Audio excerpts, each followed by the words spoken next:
J'étais en aimable société. Assise auprès d'une massive cheminée Renaissance, Vénus me faisait vis-à-vis.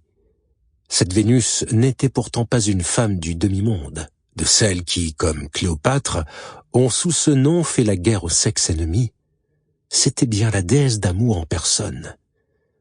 Étendue dans un fauteuil, elle attisait un feu pétillant, dont les lueurs rosaient son pâle visage, et, de temps à autre, ses pieds mignons, lorsqu'elle les en approchait.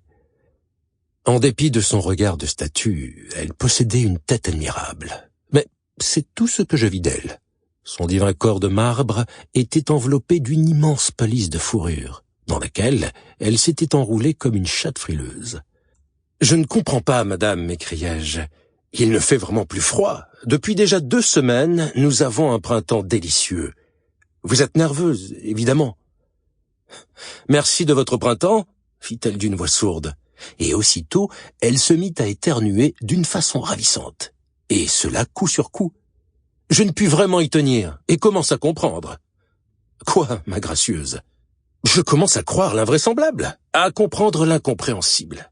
Je comprends maintenant la vertu des jeunes Allemandes, ainsi que leur philosophie. Et je ne m'étonne plus que vous autres, dans le Nord, vous ne puissiez aimer, que vous ne vous doutiez même pas de ce qu'est l'amour. Permettez, madame, répliquai-je vivement, je ne vous ai vraiment donné aucun motif. Vous... La divine créature éternua pour la 3e fois, et haussa les épaules avec une grâce inimitable. C'est pour cela que je suis toujours gracieuse à votre égard, et vous recherche même de temps à autre, bien que chaque fois je prenne froid, malgré mes nombreuses fourrures. Vous souvient-il encore de notre première rencontre? Comment la pourrais-je oublier, dis-je. Vous aviez alors d'épaisses boucles brunes, des yeux noirs, une bouche de corail.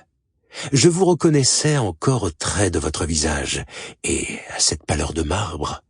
Vous portiez toujours une jaquette de velours bleu-violet garnie de petits gris. Oui, vous étiez bien fou de cette toilette. Et combien alors vous étiez docile. Vous m'avez enseigné ce qu'est l'amour. Le culte divin que je vous consacrais me reportait à 2000 ans. Et quelle fidélité sans exemple ne vous ai-je pas gardé? Il s'agit bien maintenant de fidélité. Ingrat! Je ne veux vous faire aucun reproche. Vous avez été certes une femme divine, mais toujours femme, et en amour cruelle, comme toute femme. Vous appelez cruelle, répartit vivement la déesse d'amour, cela même qui constitue l'élément de la volupté, l'amour pur, la nature même de la femme, de se livrer à qui elle aime et d'aimer qui lui plaît. Que peut-il y avoir de plus cruel à l'égard de celui qui aime que l'infidélité de l'être aimé?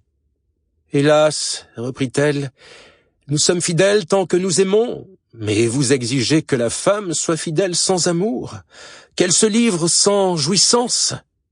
Où se trouve alors la cruauté, chez l'homme ou chez la femme? Vous autres gens du Nord, vous attachez généralement trop d'importance et de sérieux à l'amour. Vous parlez de devoir là où il ne saurait être question que de plaisir. Oui, madame, nous avons aussi à cet égard des sentiments fort respectables et fort recommandables et des raisons solides. Et encore cette curiosité éternellement en éveil et éternellement inassouvie des nudités du paganisme, interrompit la dame. Mais cet amour qui est la plus grande joie, la pureté divine même, ne vous convient pas, à vous autres modernes, enfants de la réflexion. Il vous porte malheur. Dès que vous êtes naturel, vous devenez grossier. La nature vous paraît être quelque chose d'hostile. Vous avez fait de nous les riants génies des dieux de la Grèce, de moi un démon. Vous pouviez me bannir et me maudire, ou m'immoler vous-même dans un accès bachique au pied de mon autel.